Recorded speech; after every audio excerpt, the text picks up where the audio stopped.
omuntu tasobola kulaba bulungi kubanga ekitangaala ekyetaagisa omuntu alabe tekisobola kubeera nga mu luzungu tugamba to be refracted, naye ekitangaala ekyo tekisobola kufuna omwaganyo ne kituuka bulungi ku kitundu eky'emabega kye tuyita retina. Ate ebintu ebireetera refractive errors biba byanjawulo. Ekisookera nti eriiso lyo lyenkana litya size of our eye.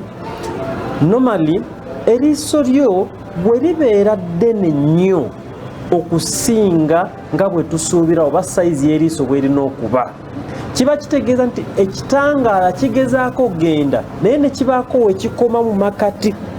Kati kitegeeza nti awo tosobola kulaba bulungi. Awo we tufunira refractive error gye bayita myopia, oba mu lulimi olwangu tutera kugamba nti oli short sighted. Ekizibu kino naye kitandika ng'abaana bakyali bato n'agenda ng'akula ng'akyali nakyo.